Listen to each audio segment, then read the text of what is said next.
Well, I decided to cut my losses and unload the old girl the old-fashioned way by just pulling her off the trailer. Does she run? Yeah, kinda. Maybe on 2 cylinders. The carburetor is garbage. There's so much crud and gum and varnish built in there. I highly doubt that fuel is getting through there, at least not in the right amounts. The only way that the engine will kind of run is if I pour fuel down the throat while it's kind of chugging on 2 cylinders. I've ordered some parts. I've got a new carb on the way. I've got a new spark plugs on the way. I've got a few other things that I'm gonna throw at her to see if I can get this engine running. I am gonna start working on the wiring. That'll be another video. The wiring in these vehicles is so simple, it's just great. So that'll be pretty simple to do, pretty quick to do. I'm going to be adding a turn signal pod on the steering column. I'm going to be adding LED lights for brightness because honestly this alternator is not going to be putting out a lot of power. And a few other odds and ends like a brake light switch so the brake lights will actually come on when I hit the brakes. There's a few things I still have to inspect on the truck, but I'll get around to those at some point in the next couple of weeks. 2 days later. The parts guy showed up today and dropped off a couple of things that should be pretty instrumental in getting the old girl started, and I'll show you what those are.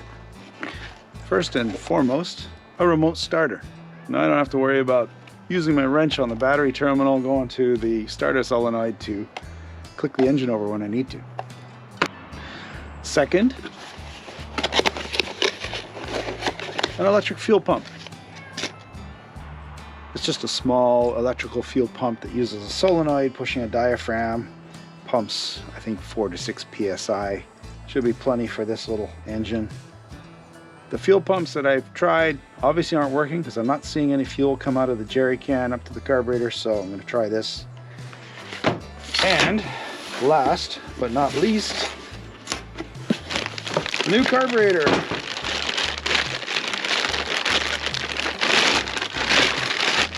These are pretty cheap. They're all brand new parts. They're based on, I think, a 2150 2-barrel carburetor. It's kind of what's on the truck already, and I'm hoping this will give me a lot more satisfaction when it comes to trying to get this engine started. It's time to get these parts on.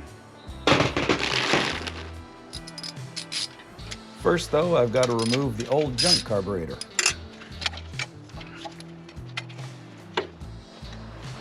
I got really lucky with this carburetor I ordered. You never know what you've got with a 20 or 30-year-old project that someone else has wrenched on, but this carburetor was pretty much a direct bolt-in replacement, and that makes me so happy. So now the next thing I need to do is install the electric fuel pump and see if I can get some juice flowing into this carburetor.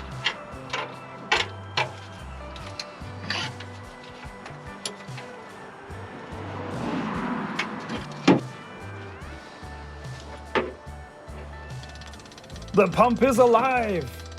What an annoying clicking sound it makes though. I got the carburetor tuned about where it should be, I think. Let's give it a try and see if she starts.